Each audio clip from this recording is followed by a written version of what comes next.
Estamos aguardando a chegada, ele teve um imprevisto no caminho, o nosso querido amigo Paulo Nagai, que o tema é o bem e o mal. E enquanto ele não chega, o nosso querido amigo Walter, vai estar conversando com a gente até o momento dele chegar aqui na casa, tá bom? Então eu vou fazer a prece inicial e o preparo, tá?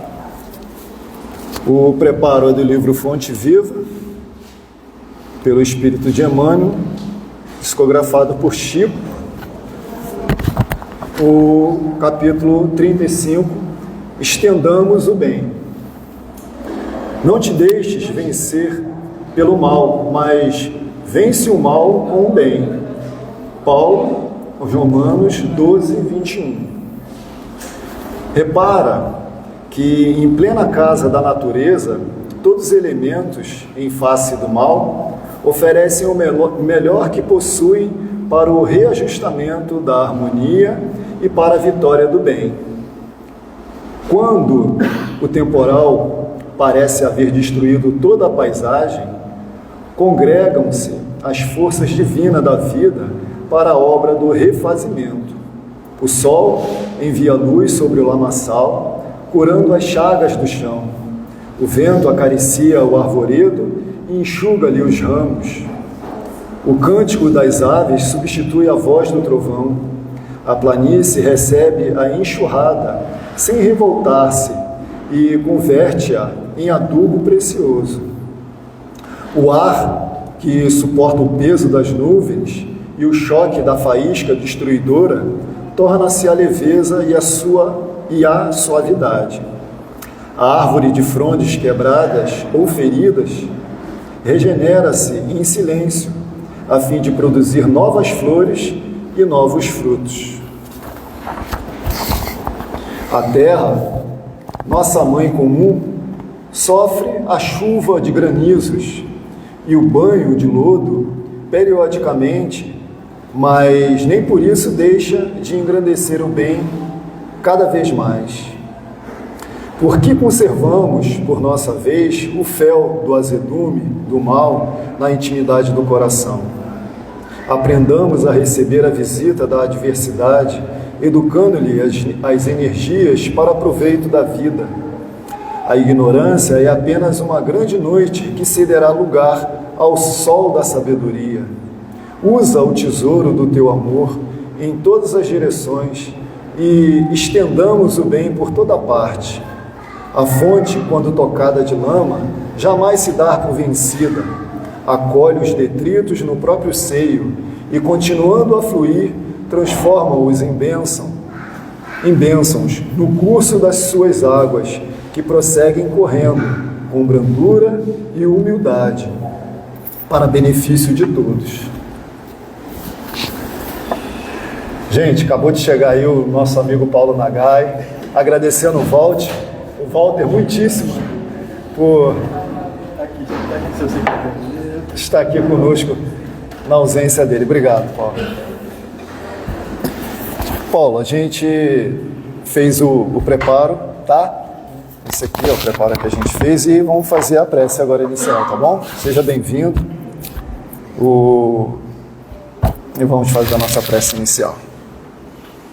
Vamos já harmonizados nesse ambiente, levando o nosso pensamento ao alto, agradecendo muitíssimo a Deus, agradecendo ao nosso Mestre amado Jesus, pela oportunidade, pelo dia, por estarmos aqui hoje envolvidos nessa psicosfera de paz, de luz e de amor.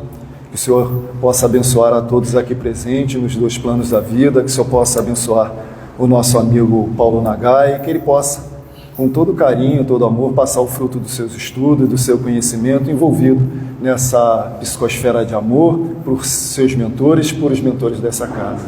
Que Deus nos abençoe a todos, que assim seja. Graças a Deus.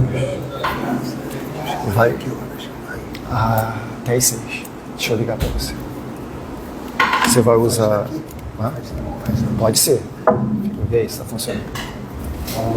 Aqui, ó, Paulo. Desculpa. Bota esse microfone. Bota aí.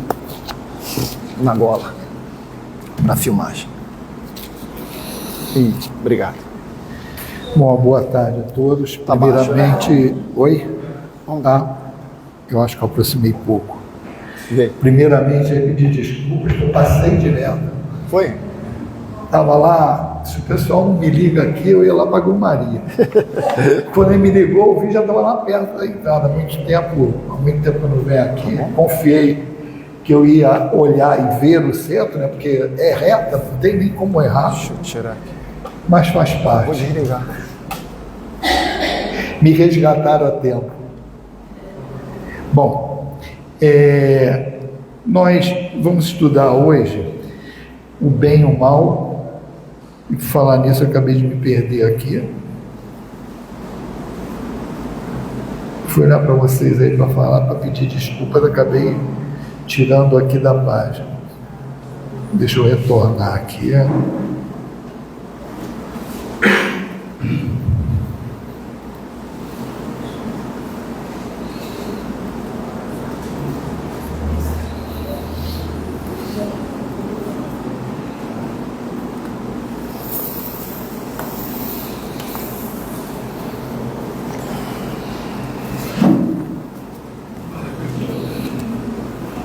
O telefone dele tá com a luz verde, em vez de estar azul.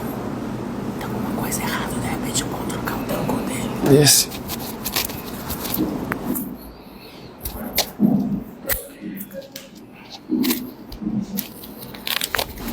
Esse estudo aqui é muito importante para a gente. Não só o estudo do bem e do mal, mas a parte terceira toda, que fala sobre as leis naturais, as leis divinas ou naturais. Por que a gente fala isso? Porque hoje em dia, dentro do movimento espírita, a gente tem observado assim, muitas pessoas assim, bem estimuladas em atualizar Kardec e se apressando em dizer que Kardec está desatualizado, que muitas coisas que acontecem hoje em dia não aconteciam na época de Kardec. Só que as pessoas que falam isso, e dentro do movimento espírita a gente escuta isso, a gente chama atenção para uma coisa: observar o caráter da revelação espírita. O que significa a revelação espírita? Isso, a gente lembrar que é um planejamento organizado por Jesus, governador do nosso planeta, obedecendo a um processo de educação da humanidade. Então, quando você fala isso, e você vem na chamada terceira revelação, um grupo de espíritos, e hoje, pelos conhecimentos que a gente tem dentro da doutrina espírita, liderados por Jesus, governador do planeta, está bem claro lá, é a caminho da luz, para trazer para a Terra, no momento preciso, os esclarecimentos necessários para a gente conhecer a lei de Deus. Então já é uma visão um pouco diferente, porque a pessoa quer olhar para a revelação naquela época e olhar como fenômeno mediúnico normal. Não é. Não é. Aquilo ali não tem erro. Não tem erro. Simplesmente por conta de ser direcionado por Jesus, e aqueles espíritos vieram para uma missão de trazer a terceira revelação. Então, quem pensa assim, a gente convida a olhar a introdução do Evangelho, a introdução do Livro dos Espíritos, a Gênese, que especificamente fala do caráter da revelação, para entender que tipo de comunicações foram aquelas. Diferente de você pegar uma comunicação mediúnica hoje, e nem hoje, né? Até mesmo na codificação do Livro dos Médiuns, a orientação do plano espiritual. Olha, não interessa quem está falando, passa pelo crivo da razão. E o crivo da razão são exatamente essas obras básicas, e primeiramente que Jesus trouxe. Então tem uma base muito sólida para a gente analisar. E quem não entendeu que essa revelação não tem erro, ainda não entendeu exatamente o caráter da revelação. o que ela significa. Então, essa base não é que ela tenha trazido todos os conceitos, mas ela trouxe uma visão geral e conceitos tão sólidos que até hoje não se mudou nenhum, nem com o avanço da ciência. E muitas informações que a gente teve naquela época, a ciência só está descobrindo agora, só está confirmando agora.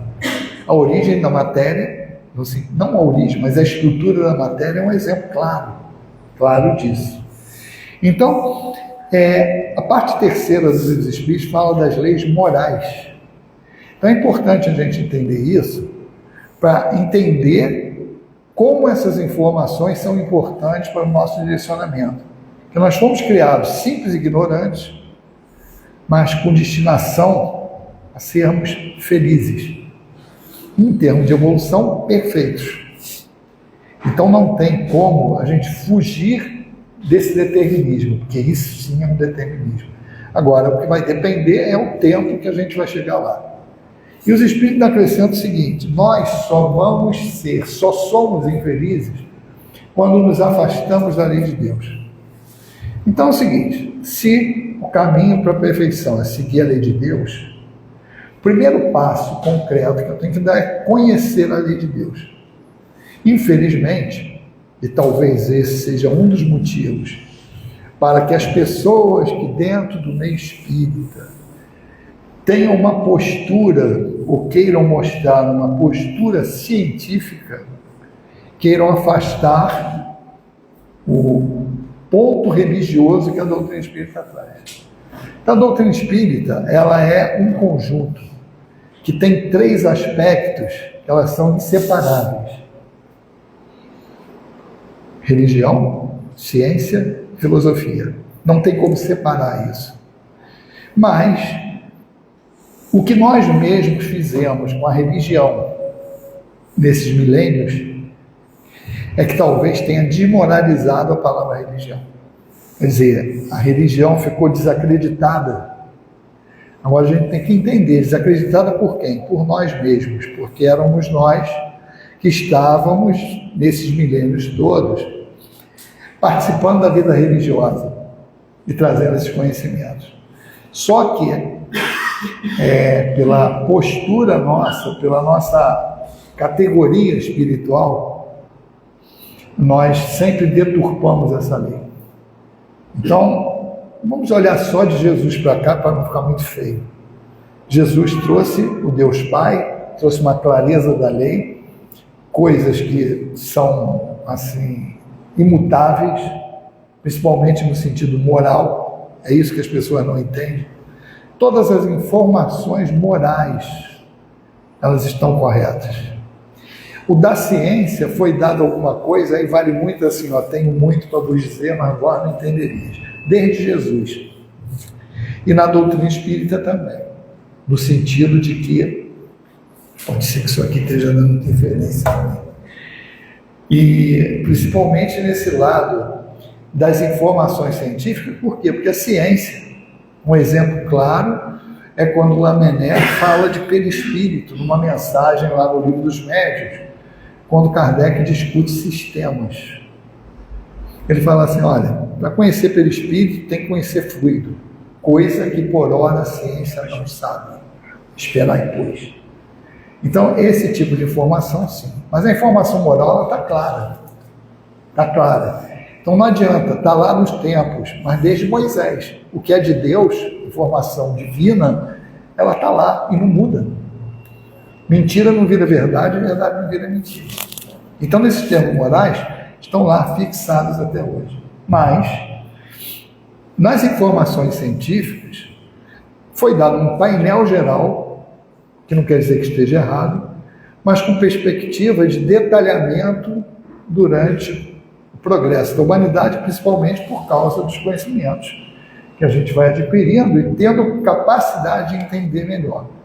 Então, o Espiritismo, ele não é só uma religião, por isso que não pode se rotular que é só religião, ou só ciência, ou só filosofia. Ela é um conjunto de informações que explica a lei que funciona no universo todo. Então é isso. a lei que funciona no universo.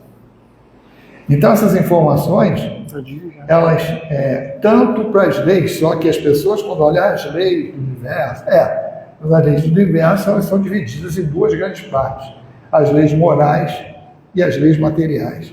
As leis materiais, isso que o Espiritismo traz, ela vale para todo o universo. A diferença que tem são as condições de cada planeta, mas vale para tudo, senão não seria a lei de Deus. A característica da lei de Deus é essa. É aplicável em tudo quanto é lugar. Então, essa parte terceira, quando fala das leis morais, a gente pode olhar aqui, que a gente vai resolver, ou pelo menos ter, o direcionamento para o nosso comportamento em qualquer situação da vida. Hoje, ontem e para o tempo posterior que vier. Por quê? Porque se não fosse algo válido com essa característica da revelação, cadê vamos dizer assim, a segurança que nós teríamos para seguir essa lei? Então, essa lei de Deus, a característica dela é ser perfeita, por isso inderrogável. Então, é muito importante, nós vamos ver as situações desse capítulo, dessa parte terceira dos Espíritos.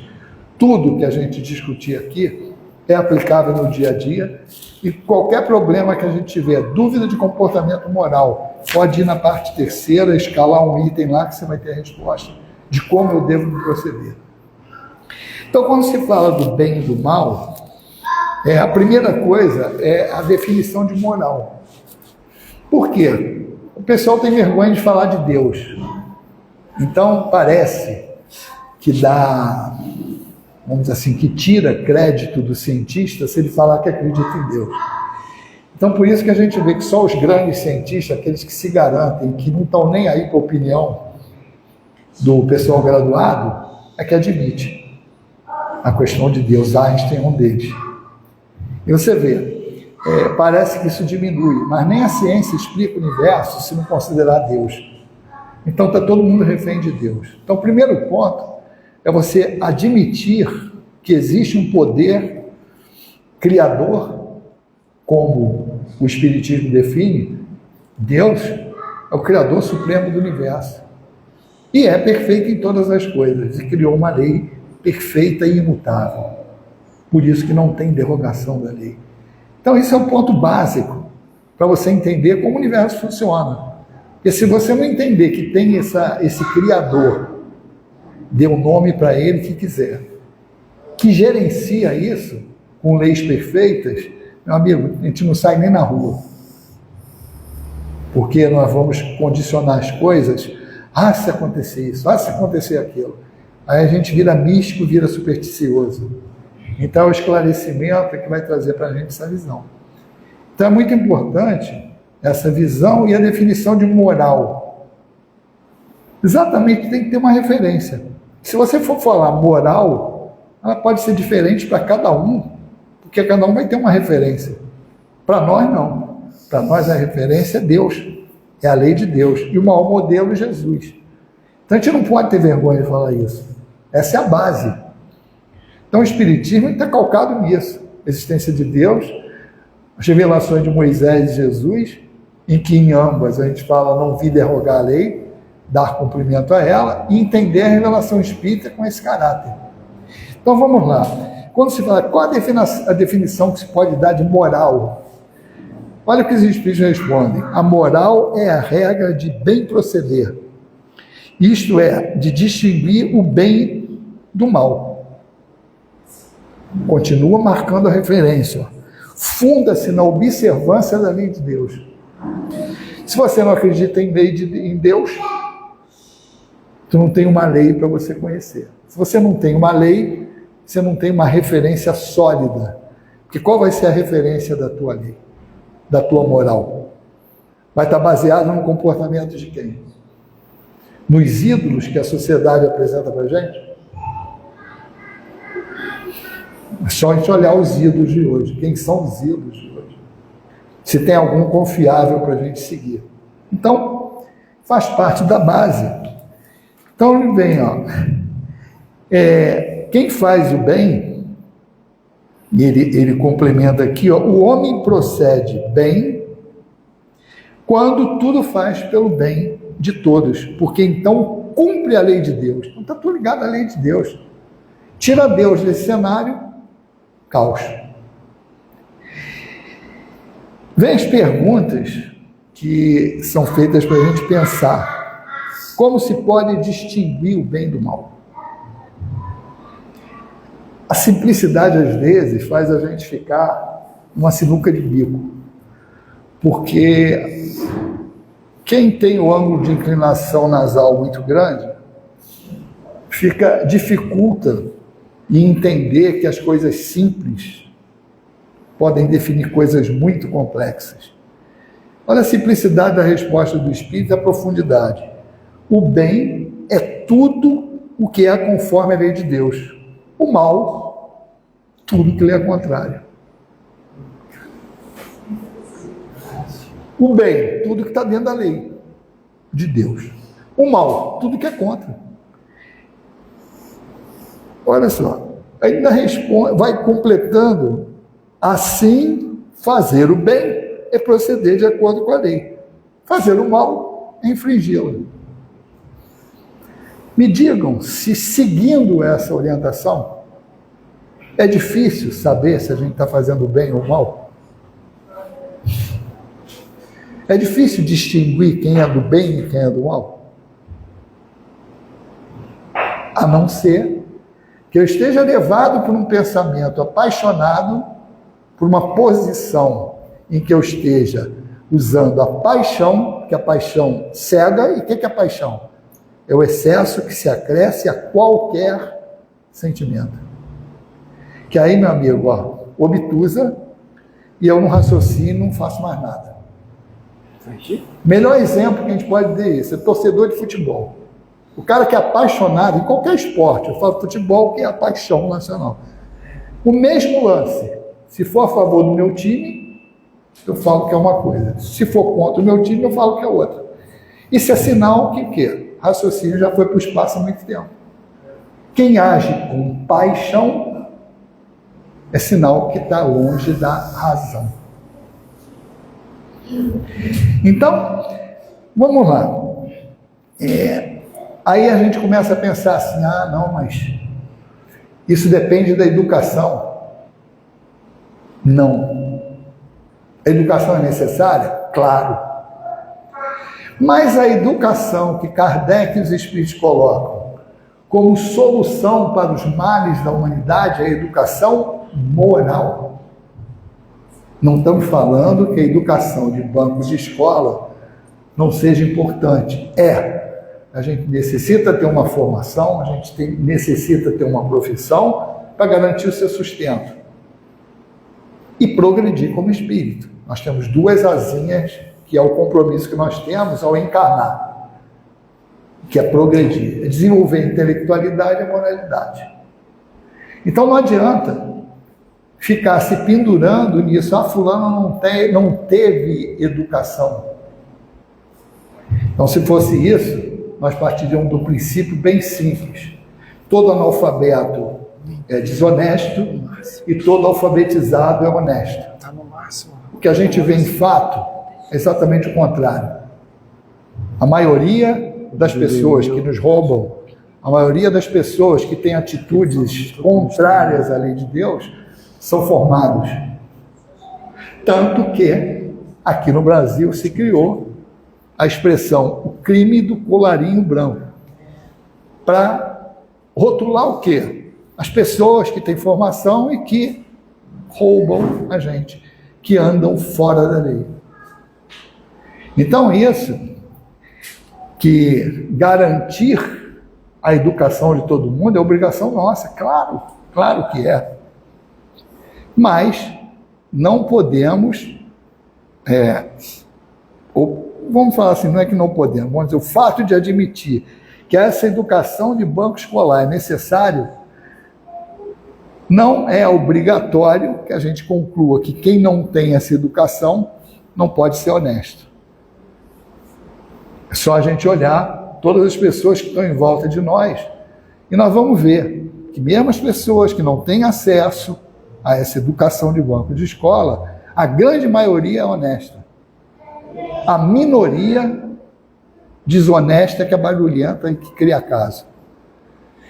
Porque senão seria você condenar o cara não foi à escola, é bandido. E é assim durante muito tempo o pessoal rotulava, o pessoal que mora em favela e que mudou, né? Assim, como se mudasse o nome, melhorasse a vida dos caras, né? Que continua sem saneamento, continua sem direito a droga nenhuma, mas mudou o nome, né? Não é mais favelado, mora em zona, em comunidade, em zona disso, aquilo, outro, não vai adiantar nada, vai mudar o nome e vai ficar a mesma coisa. Por quê? Porque são pessoas que não estão agindo dentro da lei, não estão agindo dentro da lei de Deus. Esse é o problema. Só se pensa em si. Então, para tirar esse negócio que dá moralidade, desvincular a moralidade do acesso ao banco escolar, fala assim, ó, tem meios o homem de distinguir por si mesmo o que é o bem e o mal? Resposta, sim, quando crê em Deus e o quer saber. Deus lhe deu a inteligência para distinguir um do outro.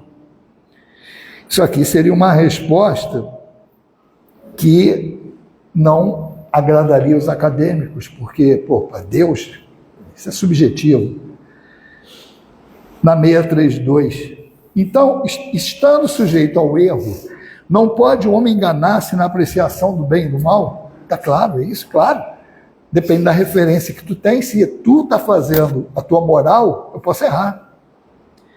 Aí ele fala, enganar-se na apreciação do bem e do mal e crer que pratica o bem quando em realidade pratica o mal? A resposta, Jesus disse, aí já vai para algo objetivo. Jesus esteve aqui encarnado e deixou um legado. Jesus disse, vede o que querias que vos fizessem, ou não vos fizessem. Tudo se resume nisso, não vos enganarei. Isso é o normal, é a primeira coisa que se faz, é você reconhecer isso. Desde a época primitiva, que a dor dói em todo mundo. A dor iguala a todo mundo. Então, mesmo lá na época primitiva, primeiras encarnações como espírito, não estou falando nem de espírito que tenha vindo de outro lugar, capelino, não, estou falando qualquer espírito em qualquer lugar do universo. Primeira encarnação como homem, ele é quase animal, ele não tem pensamento contínuo, não tem referência nenhuma. Como é que ele vai descobrindo as coisas? É pela experiência. Doeu em mim, vai doer em você. Se você me der um beliscão aqui, doeu. Eu não posso dar um beliscão nele e falar que não sabia. Então é isso. A construção da lei, ela é feita assim. Apesar da gente falar, onde está escrita a lei de Deus? A nossa consciência? Tá. Mas tem que fazer uma outra pergunta. Quem colocou e quando? Então vai lá ler André Luiz, Evolução em Dois Mundos, para a gente entender como essa lei foi se inscrevendo na nossa consciência. Hoje é fácil de entender isso. Nós temos uma inteligência artificial. A gente vai entrar aqui e fazer uma pesquisa no Google ali, ou qualquer outro buscador. Quanto mais informações tiver ali dentro, mais respostas nós vamos ter. Hoje se desenvolve qualquer aplicativo usando inteligência artificial. O que alimenta isso? Tem que chegar um ser humano lá alimentado de informações. Quanto mais informações, mais conteúdo ele vai ter. O que é encarnação se não isso?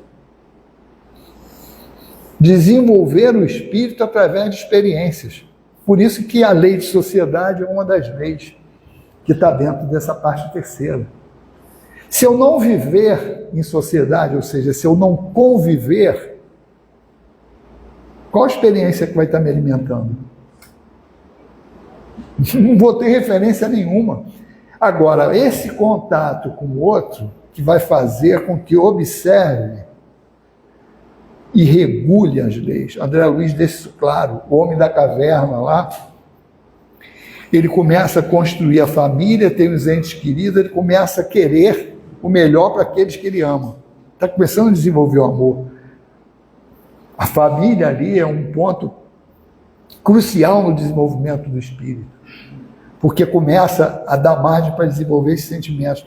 Mas o cara vai falar assim, caramba, eu quero o melhor para o meu, então, os meus estão aqui, eu vou tirar de vocês para dar para eles.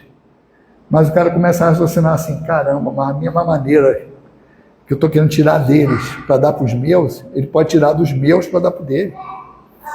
E aí ele começa a botar um limite, e aí vai se construindo a lei de relacionamento. E a lei de Deus vai aparecendo, porque naturalmente, quando a gente vem no reino animal, a gente cumpre instintivamente isso, que é o quê? A orientação do plano espiritual. É o plano espiritual conduzindo a gente, com o princípio inteligente, nos reinos inferiores, no reino animal. Depois a mão sai de baixo e passa para cima, que é a intuição, que é como a gente percebe. E a gente vai construindo isso, mas é na pele. É na pele, que se não fosse assim, algumas pessoas interpretam isso literalmente, como se eu tivesse um chip aqui dentro com a lei de Deus toda dentro da minha cabeça. Se fosse assim, eu teria responsabilidade pelos meus atos desde que eu passei por reino nominal, desde que eu me formei espírito. E não é isso. A nossa responsabilidade é proporcional ao conhecimento. Exatamente por isso. Tem muita gente que encarna e não tem responsabilidade moral ainda. Nas primeiras encarnações, não tem. Porque você não tem ainda condições, você não pode ser cobrado daquilo que você não pode dar. Isso é a justiça de Deus. E Jesus, quando traz para a gente lá, ninguém andar num fardo mais pesado que pode carregar. É isso. É isso. Então são coisas que descartam alguns argumentos das pessoas. E na pergunta seguinte, Kardec vai falar assim, tudo bem, em relação ao outro, a gente tem essa medida. Mas em relação a mim mesmo, qual é o parâmetro? Olha a resposta do Espírito lá no meio. Fala assim, só seguir a lei natural. Porque quando a gente comete um excesso, isso faz mal a gente, tanto fisicamente quanto mentalmente. Faz um mal a alguém e fica com consciência pesada, se tiver referência. Essa é a prova do grau de evolução do indivíduo. Se ele for muito primário, ele vai ficar fazendo besteira a vida toda e não vai ver. Para ele, aquilo ali não vai nem afetar, porque para ele aquilo não é erro. Por quê? Porque a referência dele está errada. Agora, se a referência for a lei de Deus, está tudo certo. Não vai ter erro nisso, não vai ter como o espírito se afastar dessa condição. Bom, então, essa condição de escolha, a gente também tem que ficar muito claro para a gente o momento que aparece essa escolha. Não é agora. Então, se coloca aqui na 635, tem até uma pergunta direta para isso. Das diferentes posições sociais, nascem necessidades que não são idênticas para todos os homens? Não parece poder inferir-se daí que a lei natural não constitui regra uniforme? Qual a resposta? Essas diferentes posições são da natureza das coisas e conforme a lei do progresso. Isso não infirma a unidade da lei natural que se aplica a tudo. O comentário de Kardec. As condições da existência do homem mudam de acordo com os tempos e os lugares, do que lhes resultam necessidades diferentes e posições sociais apropriadas a essa necessidade. Pois que está na ordem das coisas tal diversidade e conforme a lei de Deus. Lei que não deixa de ser una quanto ao seu princípio. A razão cabe distinguir as necessidades reais das factícias ou convencionais. Resumir isso aí traduzindo. A condição seguinte, nós vamos vendo que para entendimento da lei, ou você completa o ciclo, entendendo a terceira revelação, ou vai ficar no meio do caminho. Vamos ver a diferença, e isso é fundamental para esse entendimento. Uma pessoa que raciocina, que tem dentro do seu parâmetro vida única, vamos partir até do princípio que ela entende Deus, aceita a imortalidade da alma, mas é assim, é uma vida só. Como é que ela vai entender a justiça social? Como é que ela vai entender a justiça divina sobre todos os aspectos? Nas coisas simples que a gente escuta. Pô, por que eu nasci doente e você nasceu são? O que essa criança, em tenridade, fez para que nascesse dessa maneira e a outra está ali com saúde? As oportunidades são as mesmas? Ou eu vou ficar e falar assim, não, mas Deus virou anjinho, porque sofreu muito aqui? Aí você já fica meio complicado entender a lei de Deus, porque uma das características dela é ser justa.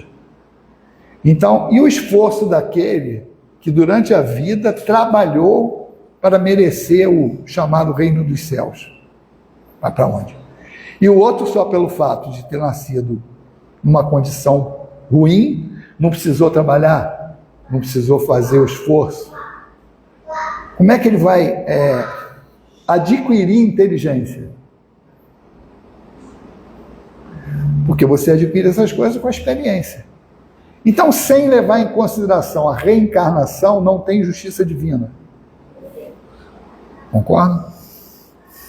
Então, estamos falando em ponto, olhar o fato e admitir. Por que você é rico e eu sou pobre? Por que você é inteligente e eu não sou inteligente? Por que você nasceu no Brasil? E por que eu nasci lá no Oriente Médio, no meio da guerra? Por que eu nasci na África e tu nasceu na Europa? E por aí vai. Então, só a reencarnação explica. Ó, rapaziada, o problema é o seguinte. Você está olhando um retrato, mas o negócio é filme. E é dinâmico.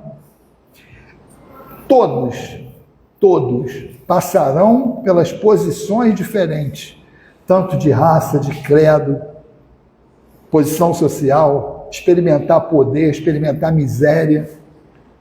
Exatamente para quê? Meu amigo, se não fizer isso, vai adquirir inteligência, vai ficar cascudo para enfrentar problema, vai construir uma solidez moral. Como?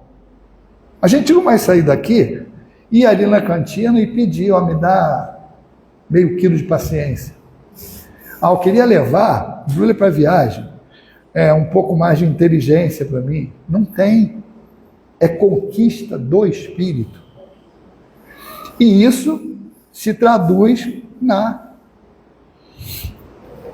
justiça da lei. Mas a justiça não é só justa, ela também é misericordiosa.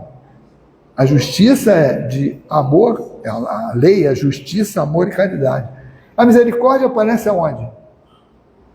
Nas indefinidas oportunidades que nós temos para adquirir isso tudo. Falei nessa encarnação, beleza, vou vir em outra. Mas vai vir mais salgada, igual conta. Não pagou na data de que venceu, vai vir juro, correção monetária. E essa renegociação que de vez em quando ele faz aí, no plano espiritual, é um negócio bem difícil. Os bancos de lá, a renegociação é justa, não explora a gente quando dá a dívida, mas também não dá moleza quando cobra. Vai te ajudar o tempo todo para a gente quitar aquele negócio ali, mas não vai ter moleza. Vai tirar um pouquinho de juro ali, até tira, mas dependendo do nosso comportamento. Então, não fica, hoje, se por conta da... Olha o quanto interfere negativamente a falta dessa visão para resolver qualquer problema na sociedade. Porque a gente esquece que existe um planejamento reencarnatório. Que a gente não está na posição que a gente está agora à toa. O cenário que a gente participa ou não, vamos dizer diferente, que a gente participa com um percentual maior ou menor desse cenário para a encarnação, de acordo com a nossa elevação espiritual e a nossa condição de discernir, é por conta disso, e por conta do merecimento. Não tem como. Então, quando a gente vai encarnar, a gente escolhe. Escolhe assim, orientado pelo plano espiritual. Coisas que são pontuais. as condições do cenário. Que país que eu vou encarnar? Antes disso, até que corpo que eu vou ter. Na hora que o motorista vai encarnar, ele escolhe o carro. Qual carro que eu vou? Meu carro fisiológico vai ser qual? Esse ou aquele? Só aí já tira um monte de, como é que se diz? Deturpações de análise que se faz hoje em dia. Então, as justificativas, as colocações espíritas entendem isso. Olha, eu vou reencarnar sexo masculino ou sexo feminino, eu vou encarnar no país tal, vou ter uma família tal, a família tal me receber, eu vou formar a família tal, minha área de trabalho vai ser mais ou menos assim. Isso tudo está planejado. Agora, como em tudo na vida, profissional, familiar, qualquer outro tipo, nem tudo que é planejado se executa. Depois vai se fazer o balanço quando a gente desencarnar.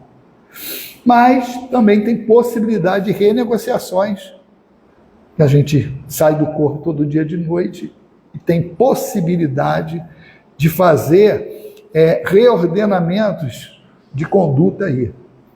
Então você vê, entender esse planejamento reencarnatório, o trabalho que isso dá, já é um argumento tranquilo para ser contra o aborto. Por quê? Tem vários. Claro, alma imortal, isso é assassinato, porque já tem um espírito para ali, mas só você entender que tem um planejamento e que se você fizer isso, você interrompe um planejamento que você participou, porque tem alguns casos fortuitos, que são exceções que justificam a regra, mas a grande maioria é aceito. Mesmo quando é inimigo, só vê a reencarnação de Sigismundo. Refazer aquilo ali. E isso é a porta da escola. A família é a porta da escola, para a gente progredir. Então, essas visões, elas não podem ser deturpadas. São deturpadas porque eu busco, dentro do meu personalismo, pensamentos e argumentos para contradizer isso. Não para contradizer, que não contradiz, para eu me contrapor a isso. Então, são pessoas que se consideram, pelo menos acho que devem se considerar acima do conhecimento desses espíritos, de conhecimento da lei, para colocar isso. Então, você vê como é importante a gente ter referência. Porque não interessa quantos diplomas a pessoa tem, não interessa qual posição social que ela tem, interessam os argumentos que ela vai trazer. E não vai dar carteirada só por causa dessa condição que é temporária. É um papel que a pessoa está representando na Terra. Então, na doutrina espírita, na tribuna, não tem doutor fulano de tal. Tem trabalhador que está aqui fazendo palestra. E que, na grande maioria, fala do que não faz. Nós somos assim, ou não? A gente fala de coisas aqui que eu sei que é o caminho, mas eu não consigo fazer, e aí? Se a gente não admitir isso, já começa tudo errado. E é bom quando a gente fala isso, para dar um exemplo claro, no exagero. Quem de nós seria capaz de, no dia do estudo do Evangelho, fazer o estudo Amai os vossos inimigos? Tem alguém aí que se candidata a fazer essa palestra? Se for exigido, só fala o que tu faz? Raciocínio simples. Não vamos enganar ninguém, achar que, não, nós só estamos aqui. Não. Não. E quando se sobe aqui, a doutrina espírita se sobrepõe a qualquer conhecimento que eu tenha recebido em qualquer faculdade. Por quê? Porque é um conhecimento humano. Pode até estar certo, mas eu não tenho direito de chegar aqui na doutrina espírita e fazer uma palestra colocando esses conhecimentos acima da revelação, a não ser que, como Kardec já tinha previsto lá, se a ciência fizer alguma descoberta que realmente seja comprovada, comprovadamente verdade, atualiza a doutrina espírita. Eu tenho quase 40 anos de doutrina espírita. Quase não, 40. Nunca vi nenhuma descoberta científica desautorizar os conceitos espíritas que estão na codificação. Então, é uma condição de entendimento e de querer estudar e querer construir uma base doutrinária da maneira correta, que é essa. Se a gente construir a nossa casa em cima dessa solidez, não vai ter tumulto. Então, a relatividade da aplicação da lei, e é isso que os espíritos falam, a lei é uma só, mas dentro da lei ela tem uma dinâmica que é assim, ó, tu não pode cobrar de quem não tem responsabilidade, de quem não conhece. Então ele fala aqui, ó, uma outra pergunta, ó, são absolutos para todos os homens o bem e o mal? Olha a resposta, a lei de Deus é a mesma para todos, porém, o mal depende principalmente da vontade que se tenha de o praticar. O bem é sempre o bem e o mal é sempre o mal. Qualquer que seja a posição do homem, diferença só há quanto ao grau de responsabilidade. Por isso que a gente fala que o mal não vira bem, nem o bem vira mal. Agora, a relatividade da cobrança não pode cobrar de uma criança o mesmo senso de responsabilidade que pode cobrar de um adulto. E daí a justiça. Então, a cada um, e na outra pergunta, Kardec ainda reafirma, será culpado o selvagem que, cedendo ao seu instinto, se nutre de carne humana? Olha só, eu disse que o mal depende da vontade, pois bem, tanto mais culpado é o homem, quanto melhor sabe o que faz. Então, meu amigo, uma coisa é de saber, o cara fala assim, lá no mundo de regeneração, no mundo de espíritos, vai ser assim, vai ser assado, vai, mas no mundo de planeta de provas e expiações vai ser do jeito que a gente está vendo. Vai fazer o quê? Mas já tem muita gente que não está vendo assim. Sim, o progresso não se dá uniformemente. É uma mescla. Ainda mais numa época de transição que a gente está vivendo. É igual aquele negócio de ver um copo d'água aqui, copo de água turva. A gente não joga essa água fora e bota outra limpa. Vai pingando, gotejando aqui, água limpa. E uma hora isso vai ficar limpo, vai deixar de ser turvo. Não é uma substituição. Sai todo mundo e entra todo mundo. Não é assim que funciona. E os espíritos falam, temos que lembrar que diariamente são despejados um aluvião de espíritos que estão tendo a última oportunidade de reencarnação na Terra. Ou vamos ficar, ou vamos partir para um planeta que a gente já sabe essa história, que equivaleria à Terra na época primitiva, quando os capelinos vieram para cá. Esse processo os espíritos conhecem e transmitiram para a gente. Então é uma condição que a gente sabe que vai acontecer. Outra coisa é se falar assim, não, mas o fulano está numa posição que o mal é consequência natural da posição dele. Não é isso. A gente já falou com fato. Se fosse isso, toda pessoa que mora numa condição ruim seria desonesta. A gente fala que é o jargão que o pessoal fala, né? Aquela área é perigosa pra caramba. Mas quem está botando perigo naquilo ali? 90% da população que está ali é honesta e trabalha. Os 10% que botam terror ali não representam aquela sociedade que está ali. Então é muito fácil você falar isso. O pobre é assim e o rico é assado. Não existe isso. O que existe é a dignidade do espírito. A postura dele, a maturidade dele, a conquista. Bom, a alma que existe, e os espíritos cansam de falar isso para a gente, o meio ambiente, tudo influencia, não estamos falando que não influencia, mas os espíritos falam, mas não é impositiva. Há uma influência, mas o bem, se o indivíduo tem o bem dentro de si, conquistou isso, ele não vai ceder. Por quê? Espírito não retrograda. Isso é outra coisa que a gente tem que entender. Não importa qual papel que eu esteja representando nessa encarnação. Se eu for um espírito que já tenha conquistas morais, ela vai aparecer ali, em qualquer papel que eu esteja representando. A parte intelectual, ela pode ser abafada, mas também a conquista, abafada para eu poder cumprir o papel que eu assumi antes de encarnar. Exemplo, Chico Xavier, não tinha nem primário. Alguém duvida da inteligência desse homem, desse espírito? Espírito milenar, que se apagou para cumprir aquela missão. E tantos outros que a gente vê aí. Que não é, mas você olha ali e você vê o brilho do espírito, a conquista do espírito. Então a parte intelectual, a parte de posição, nós vamos sendo mudados ali para cumprir a necessidade de evolução do espírito.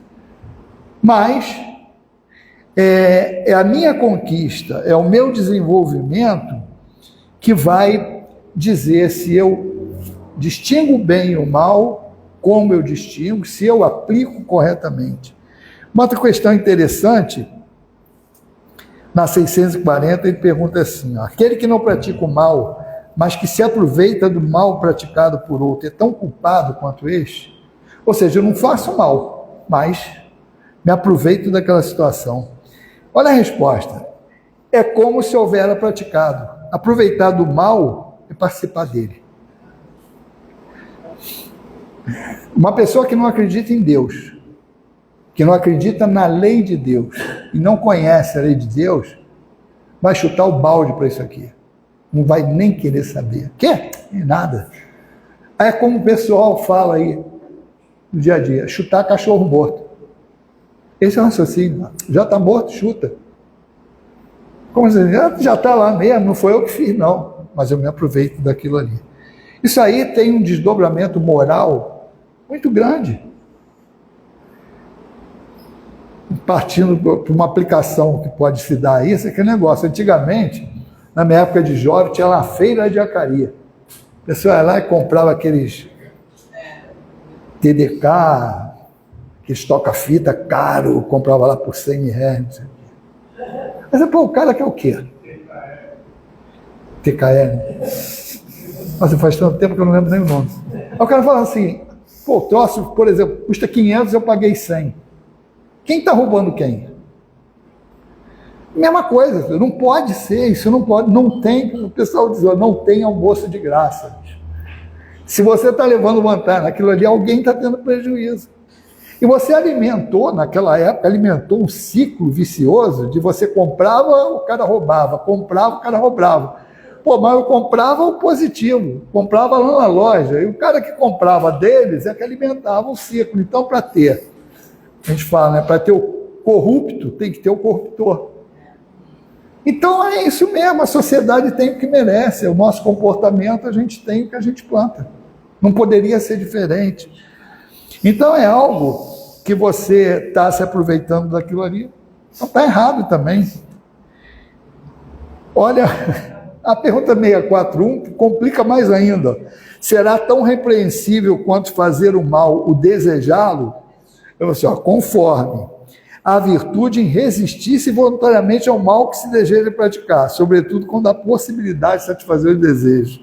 Se o apenas não pratica por falta de ocasião, é culpado, como quem deseja e faz. Ou seja, só tem mérito você resistir, e tem um mérito a resistir. Isso tem outras perguntas que nos fazem levar isso. Assim, um homem de bem, por que o mal chega tanto? Assim, o pensamento pode chegar, pode pousar, mas não pode fazer ninho. Mas para que acontece isso? É para testar. O Espírito fala, para testar vocês. Então pode até passar pela minha cabeça. Eu vou ter o mérito de rebater, de não ficar na minha cabeça. Mas se ficar e eu gostar, meu amigo, não fiz porque não tive oportunidade, está culpado perante a lei, por quê? Porque não é para ser punido no sentido que a gente pensava antigamente, mas é que se eu ainda penso e só não fiz porque não deu jeito, não tem como eu fazer, é sinal que aquele mal ainda está dentro de mim. Eu não superei isso. Ao passo que se eu ficar refutando, é sinal que pelo menos eu já estou a caminho. E quem já conquistou, provavelmente isso nem apareça na cabeça do indivíduo que aquilo vai sumir. E algumas outras coisas que, tu vê, quantas vertentes você tem desse estudo falando bem e mal. A 643 já leva para o outro lado. Ó. Haverá quem, pela sua posição, não tenha a possibilidade de fazer o bem? Isso é muito... Às vezes, eu não posso fazer o bem. Assim, não há quem não possa fazer o bem. Somente o egoísta nunca encontra ensejo de praticar. Basta que esteja em relações com outros homens para que se tenha ocasião de fazer o bem. Mas por quê? Porque a gente raciocina que o bem é material. Mas o bem moral é o maior bem que a gente pode dar. A caridade moral é a maior delas. A convivência, o dar-se. Pô, senão não teria justiça. Só o rico que pode fazer caridade? Não. A caridade maior é o indivíduo doar do seu tempo, doar dos seus dons. Quais os dons que a gente recebeu que todo mundo tem, a maioria tem? O tempo, a vida, a saúde, os dons, a inteligência, os empréstimos que a gente tem, aí sim entra os bens materiais, aquilo que está sob nossa administração e que a gente pode dividir. Dividir no sentido de fazer circular. Porque às vezes a gente dá para se livrar. Mas o maior mérito disso, qual é? Aí vai, olha como é que desdobra. Qual é a missão do homem inteligente na Terra? Ele é ajudar quem não pode, multiplicar as coisas. Do homem rico, é dar o que tem. É produzir, é fazer emprego, fabricar emprego para os outros, dar às pessoas condição de progredirem. E às vezes, quando a gente dá só esmola, sem pensar, faz assistencialismo, sem pensar na assistência social, a gente está criando um viciado. A gente está impedindo e não está estimulando ele a progredir, que é direito de todo mundo. Olha só. A gente encarna para quê? Para evoluir, para progredir intelectual e moralmente. Se eu te pago para tu ficar em casa sem fazer nada, eu estou te estimulando a ociosidade, a não fazer droga nenhuma. O pessoal da antiga já falava, né? Cabeça vazia, oficina do demo. E o cara não faz nada, não move uma palha, vai ficar em casa fazendo o quê? Pensando besteira. É isso. Então, olha como faz diferença o conhecimento espírita para análise desse negócio todo. Por isso que é importante. Então, fazer o bem e fazer o mal está dentro de cada um de nós, é opção do espírito. E vem aquela pergunta, por que então Deus não criou todo mundo melhorzinho, para não ter o mal? Não, criou simples e ignorante. Exatamente porque esse é o princípio da justiça. Quem quiser andar rápido, vai andar rápido. Quem quiser andar devagar, vai andar devagar. E quem não quiser andar, vai ficar assim até encher o saco do guia espiritual. Que aí o guia espiritual vai pegar, vai mandar. Reencarnação compulsória, vai lá que tem que aprender. Por quê? O único determinismo que tem na lei é exatamente o progresso. E não há determinismo nos fatos morais da vida. Por isso que ninguém pode prever, vai mudar, o planeta vai mudar dia tal, ano tal. Não tem como. Depende de que essa mudança? Não é decreto. Vai depender da condição de quem habita a Terra. Então é por isso que a gente tem que fazer um esforço. E isso começa como? Não posso mudar ninguém. Nem vocês podem mudar ninguém. A gente pode mudar quem? Muito mal a nós mesmos. Quando a gente está no caminho certo, quando a gente entende o que tem que fazer. Então é isso que a doutrina espírita faz, é isso que ela se propõe, as casas espíritas sérias se propõem a isso, a dar oportunidade de estudo, dar oportunidade de exemplificar isso, né, nos trabalhos de assistência social, ajudar o próximo com passe, com todo o trabalho que a doutrina espírita pode disponibilizar para todo mundo, e principalmente, é uma coisa que a gente às vezes esquece, para nós que trabalhamos. Porque essa é a maior ajuda que a gente pode receber. É ter uma casa para a gente se desenvolver. Porque quando a gente estuda para falar para os outros, o primeiro que aprende sou eu. Quando eu estou dando passe em alguém, o fluido passa primeiro em mim. Todos os trabalhos que a gente faz na doutrina espírita, o primeiro beneficiado é o trabalhador. E a gente não pode esquecer isso para agradecer sempre a oportunidade de ter contato com a doutrina espírita nessa encarnação. Que Jesus nos abençoe.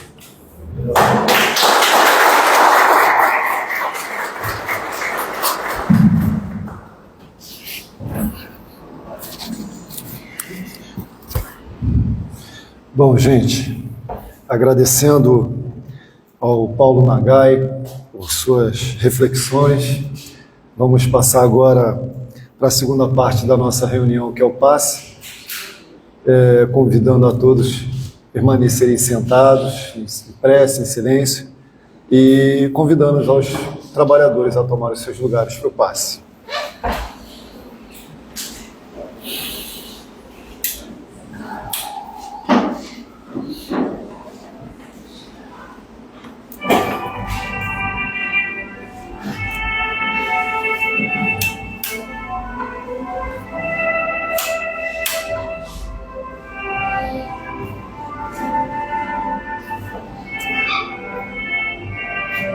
Pensando em Jesus.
Graças a Deus.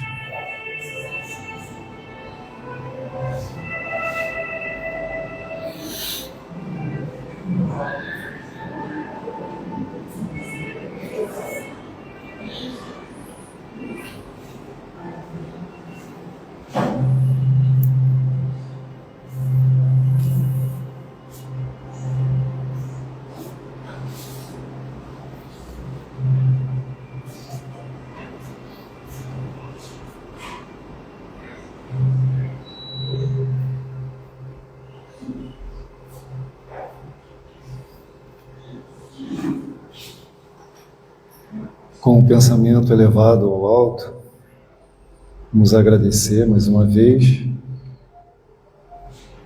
a Deus pela vida, as oportunidades que nos é dadas, agradecendo ao nosso Mestre amado Jesus, por seus ensinamentos, por tudo, pelo acolhimento, pelas oportunidades de construirmos algo melhor, de sermos melhores com relação ao nosso próximo.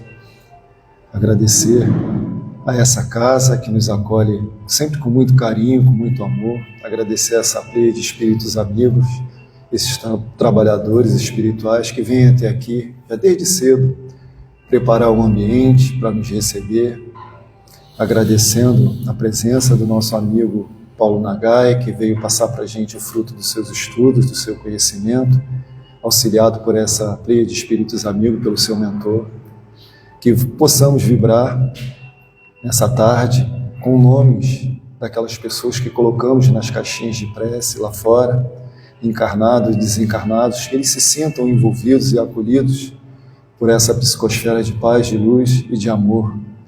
Que no retorno aos nossos lares possamos levar toda essa paz, essa harmonia àqueles que lá ficaram, àqueles que não puderam vir até aqui, se sintam também envolvidos nesse amor. Que Deus nos abençoe a todos, tenhamos todos uma boa semana, que essa luz divina se faça presente nesse ambiente e em nossos corações. Que assim seja. Graças a Deus.